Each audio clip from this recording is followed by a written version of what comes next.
मेरे प्रिय छात्रों, यह वीडियो क्लास 10th के फिजिक्स मानव नेत्र तथा रंग बिरंगा संसार का पार्ट 5 है। मैं उम्मीद करता हूँ यह वीडियो देखने से पहले आप पार्ट 1 से लेकर पार्ट 4 तक अवश्य ही देख चुके होंगे, शेयर कर चुके होंगे और नोट्स बना चुके होंगे। अब आगे बढ़ते हैं। इसके पहले हम लोगों ने बुक रीडिंग किया था और उसका नोट्स बनाया था। ये जो ऑरेंज कलर में दिया है इसका आप लोग रीडिंग कर लेंगे। इसके बाद यहाँ ग्रीन कलर में दिया है, लाइट ग्रीन में, फिर इसको भी आप लोग क्रियाकलाप 11.1 है, इसको भी आप लोग स्टडी कर लेंगे। यहाँ पर एक चित्र दिया है, इस चित्र को हम नोट्स में बढ़िया से वर्णन करके लिखवाए हैं, फिर वहाँ पर हम चर्चा करेंगे। चलिए बुक रीडिंग करते हैं।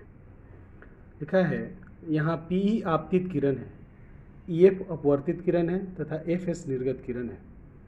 आप देख सकते हैं कि पहले पृष्ठ AB पर प्रकाश की किरण वायु से कांच में प्रवेश कर रही है। अपवर्तन के पश्चात प्रकाश की किरण अभिलंब की ओर मुड़ जाती है। दूसरे पृष्ठ AC पर प्रकाश की किरण कांच से वायु में प्रवेश करती है, अतः यह अभिलंब से दूर मुड़ती है। प्रिज्म के प्रत्येक अपवर्तक पृष्ठ पर आपतन कोण तथा अपवर्तन कोण की तुलना कीजिए। क्या यह कांच के स्लैब में हुए झुकाव के समान ही है?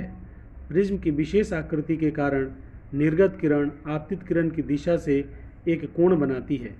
इस कोण को विचलन कोण कहते हैं। इस स्थिति में कोण D विचलन कोण है। उपरोक्त क्रियाकलाप में विचलन कोण को चिन्हित कीजिए तथा इसे मापिए। चलिए अब हम लोग टॉपिक 3 पढ़ लिए और टॉपिक 3 का नोट्स तैयार करते हैं। हम लोगों ने जो कुछ भी पढ़ा, हम लोगों ने जो बुक में पढ़ा, पिछला वीडियो में उसमें प्रिज्म की परिभाषा वगैरह दिए थे। अब प्रिज्म पर कुछ नोट्स है, उस नोट्स को लिखिए। देखिए, नोट करके लिखिए। प्रिज्म में 5 सतह होते हैं। आपसे 1 नंबर में पूछ सकता है प्रिज्म में कितने सतह होते हैं। तो हम लोग इस तरह देखते हैं कि एक ही त्रिभुज हम लोग बनाते हैं और उसमें होते 5 सतह हैं। इनमें 3 सतह आयताकार होते हैं। याद रखिएगा जी, प्रिज्म में 3 सतह आयताकार होते हैं तथा 2 सतह त्रिभुजाकार होते हैं। चित्र बनाते समय प्रिज्म का त्रिभुजाकार सतह का चित्र बनाया जाता है, किंतु वास्तव में अपवर्तन 2 आयताकार सतहों द्वारा होता है। अब देखिए, हम लोग प्रिज्म का जो चित्र बनाते हैं वो त्रिभुज के जैसा बनाते हैं, पर अपवर्तन कहाँ होता है? आयताकार सतह पर होता है। प्रिज्म से प्रकाश का अपवर्तन। अब आगे यह नोट्स हो गया। अब हम लोग प्रश्न लिखेंगे कि प्रिज्म से प्रकाश का अपवर्तन कैसे होता है, इसका वर्णन करें।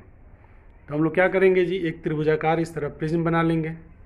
इस प्रिज्म में देखिए, यहाँ पर प्रिज्म यहाँ बना हुआ है EFG। यह जो त्रिभुज दिख रहा है यह प्रिज्म है। और यहाँ पर ये जो बिंदु है, इस बिंदु पर देखिए यहाँ पर M' और M1 और M2 लिखा हुआ है। यह 90 डिग्री का कोण सतह पर बना रहा है, यह अभिलंब है। यहाँ भी देखिए EG जो भुजा है, इस पर B बिंदु है, यह B बिंदु है, और B बिंदु से यह जो N1 और N2 जो लंब दिख रहा है, जो EG पर लंब है, वह N1 N2 है, यह भी अभिलंब है। यहाँ पर हम देखते हैं कि PQ, यह जो PQ है यह आपतित किरण है, और यह अभिलंब पर यहाँ पड़ के जो यहाँ से अपवर्तन होता है, और अपवर्तन होकर के यह बिंदु A से बिंदु B पर जाती है, और बिंदु B से फिर इसका अपवर्तन होता है और RS भुजा निकलता है। तो PQ आपतन किरण हो, माने आपतित किरण हो गया। यहाँ पर जो I कोण बनाया यह आपतन कोण हो गया। AB जो यह भुजा बना है, यह रेखा जो बना है, यह अपवर्तित किरण हो गई। फिर यहाँ B पर इसका अपवर्तन हुआ और RS निकला। यहाँ पर E जो है वह निर्गत कोण है। चलिए अब इसके बारे में हम लोग पहले क्या करेंगे, प्रश्न लिख लेंगे कि प्रिज्म से प्रकाश का अपवर्तन कैसे होता है, वर्णन करें। अब उत्तर में हम लोग सबसे पहले इस चित्र को बना लेंगे। अब लिखेंगे यहाँ PQ आपतित किरण है, RS निर्गत किरण है, M1 M2 पहली सतह पर अभिलंब है और N1 N2 दूसरी सतह पर अभिलंब है। AB यहाँ अपवर्तित किरण है। यहाँ कोण I आपतन कोण है, कोण R अपवर्तन कोण है, और कोण E निर्गत कोण है। अब वर्णन करेंगे। त्रिभुज EFG से एक प्रिज्म का निरूपण होता है।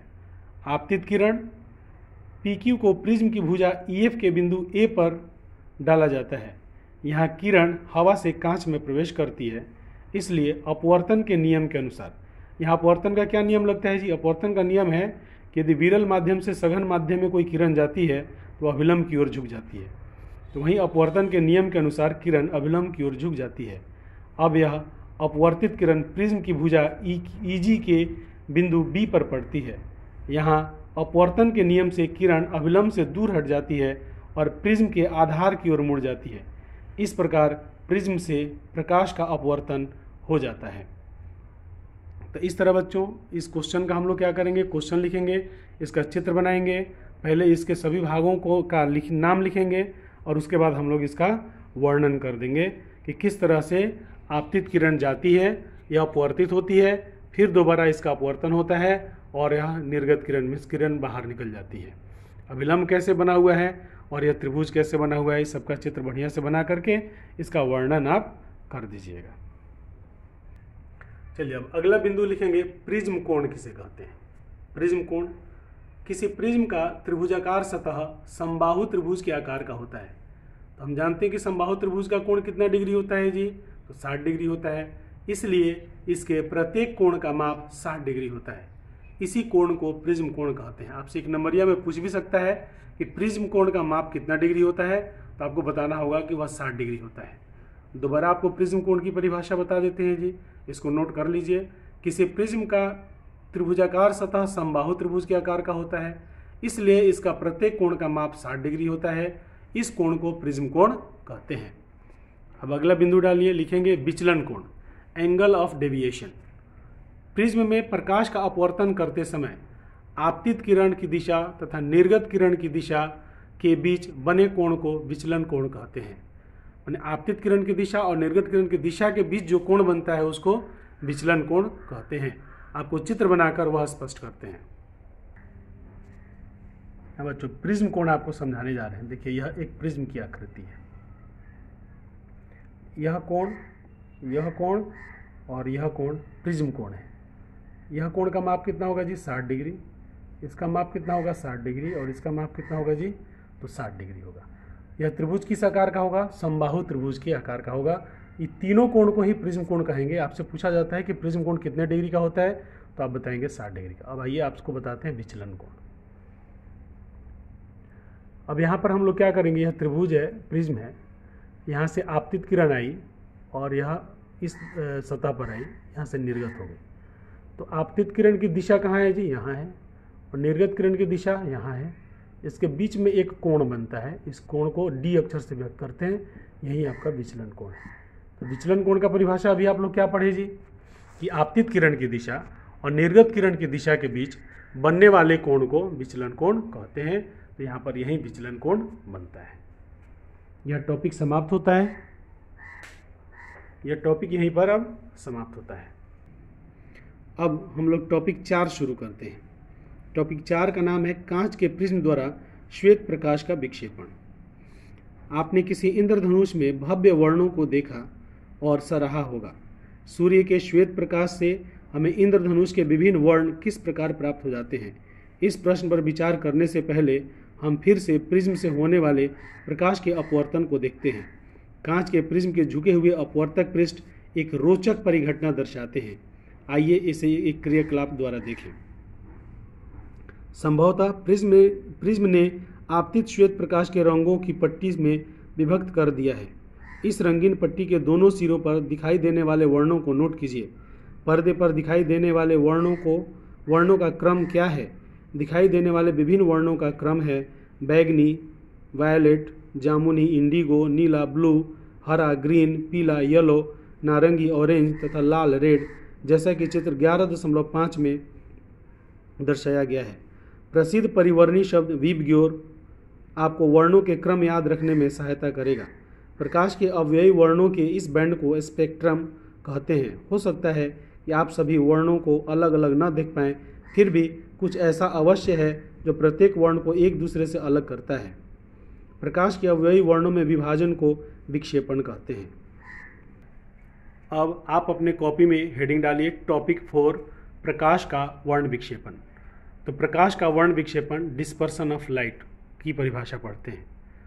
जब श्वेत प्रकाश या सूर्य का प्रकाश प्रिज्म से गुजरता है तब अपने अवयवी रंगों में बंट जाता है।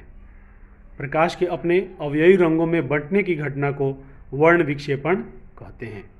श्वेत प्रकाश के 7 अवयवी रंग होते हैं। वे निम्नलिखित हैं: बैगनी, जामुनी, लाल, पीला, हरा, नारंगी और नीला। आप लोग बुक में देख सकते हैं। आप देखिए, बुक में देखिए, यहाँ पर प्रिज्म बना है। प्रिज्म से यहाँ पर श्वेत प्रकाश का पुंज जा रहा है और यह कैसे 7 रंगों में बढ़ जाता है। यह घटना आपके यदि प्रयोगशाला में कराया जाए तो आप कर सकते हैं। ऐसी 7 रंगों की पट्टी दिखाई देती है। इसी प्रक्रिया को वर्ण विक्षेपण कहते हैं। तो प्रकाश का वर्ण विक्षेपण आप दोबारा देखिए। जब श्वेत प्रकाश या सूर्य का प्रकाश को श्वेत प्रकाश ही कहते हैं और श्वेत प्रकाश को सूर्य का प्रकाश कहते हैं। जब प्रिज्म से गुजरता है तब अपने अवयवी रंगों में बढ़ जाता है। प्रकाश के अपने अवयवी रंगों में बंटने की घटना को वर्ण विक्षेपण कहते हैं। श्वेत प्रकाश के 7 अवयवी रंग होते हैं। वे निम्नलिखित हैं: बैगनी, जामुनी, लाल, पीला, हरा, नारंगी और नीला। वर्णपट या स्पेक्ट्रम, इंग्लिश में इसको स्पेक्ट्रम कहते हैं। सूर्य प्रकाश या श्वेत प्रकाश जिन 7 रंगों से मिलकर बना होता है उन 7 रंगों की पट्टी को वर्णपट या स्पेक्ट्रम कहते हैं, जैसे इंद्रधनुष, प्रयोगशाला में वर्णपट इत्यादि। स्पेक्ट्रम का मतलब, सूर्य का कहने का मतलब क्या है कि सूर्य का जो प्रकाश होता है वह जिन जिन रंगों से मिलकर बना होता है उस रंग की पट्टी को यदि हम कहीं बना दें तो उसी पट्टी को वर्णपट या स्पेक्ट्रम कहा जाता है। तो इतना आप नोट्स लिख लीजिएगा, फिर अगले वीडियो में आपसे भेंट करेंगे। यह वीडियो देखने के लिए आपको बहुत बहुत धन्यवाद। हमारे चैनल को अवश्य सब्सक्राइब करें और कराएं। बगल में दिए गए बेल के आइकन को भी दबाएं। हमारे चैनल पर आपको टेक्स्ट बुक की रीडिंग प्राप्त होगी, नोट्स प्राप्त होंगे, फेयर प्राप्त होंगे और सभी प्रश्नों के जवाब प्राप्त होंगे। पुनः यह वीडियो देखने के लिए आपका बहुत बहुत धन्यवाद।